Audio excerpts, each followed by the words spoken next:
So yun guys, welcome back sa aking channel. So for today's video, gagawa ko ng tutorial kung paano mag-activate nitong GCash Visa Card. So dumating na siya guys kanina. So buksan na natin guys.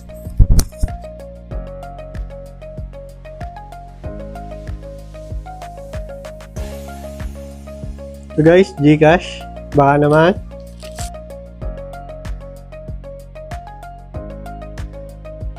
So yun guys, nakalagay dito, activate your card today.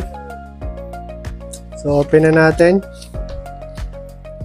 So ito guys yung GCash Visa Card. So ito na yung pangalan ko.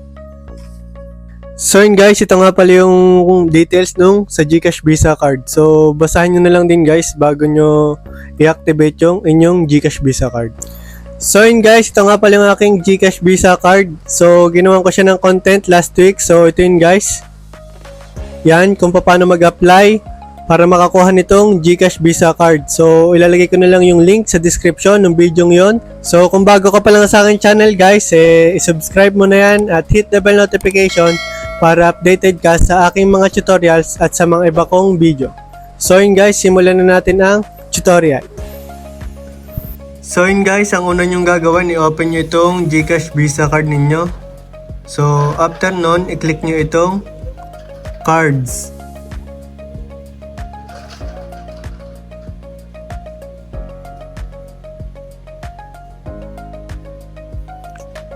Yan, so after nyan guys, so scroll down nyo lang ito. So makikita nyo dito yung order a card ay naka-disable na kasi nga naka-order na tayo ng card. So meron na tayong card guys. So ang sunod na gagawin ay ito, click nyo itong link my card.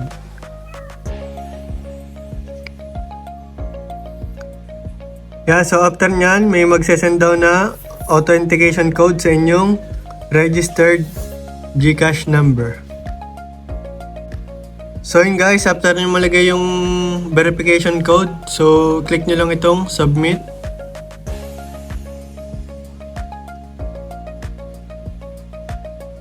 Tapos yan yung lalabas guys, enter your card information.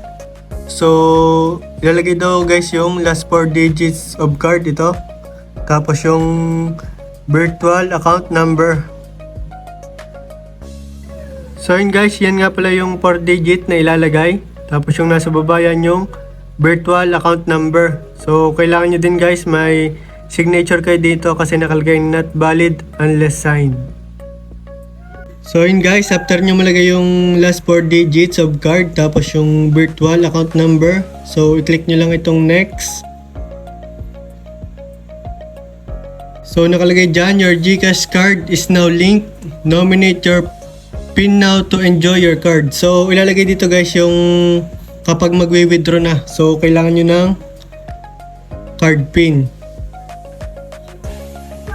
Yan, so yun guys, after nyo malagay yung inyong PIN, so remind ko lang guys, magkaiba nga pala yung PIN nyo sa GCash app, tapos itong PIN nyo dito sa GCash card. So itong GCash card guys, itong PIN ninyo ay kapag magwi-withdraw na kayo ng cash. Tapos yung sa GCash app nyo naman, kapag i-open nyo yung inyong GCash app.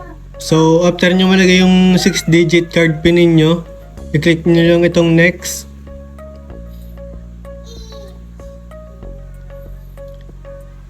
Yan, nakalagay dyan, GCash card link. So congratulations, you can now use your GCash card in all stores and ATM machines worldwide.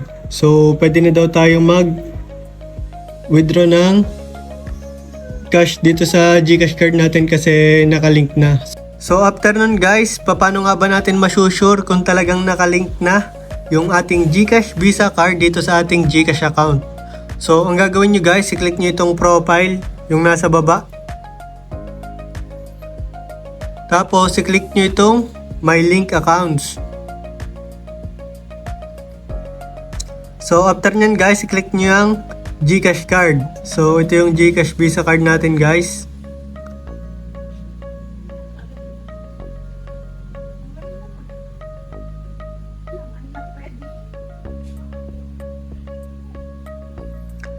So makikita nyo dito guys yung GCash Visa Card. So, nakalagay dito guys ay active. So, i-click nyo yan. So, yun guys, after nun, ganyan yung lalabas. So, nakalagay dito yung reset card pin. So, pwede nyo siyang i-reset kapag nakalimutan nyo yung inyong pin. Tapos dito, yung lock card. So, pwede nyo i-lock yung inyong card.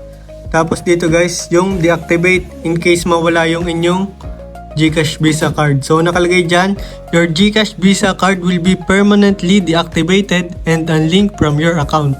So, kapag nawala guys yung inyong GCash Visa Card, pwede nyo siyang i-unlink para hindi siya ma-withdraw ng kung sino mang tao.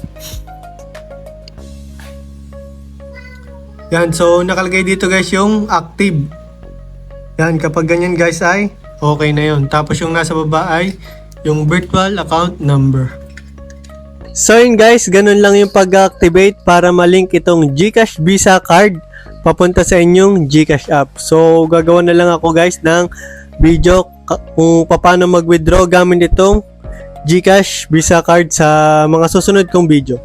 So yun lang guys, kung nagustuhan mo itong video ito at kung nakatulong itong video ito ay i-like mo na yan, i-share at subscribe ang aking channel at hit the bell notification para updated ka sa aking mga tutorials at sa mga ibang video. So yun lang guys, God bless!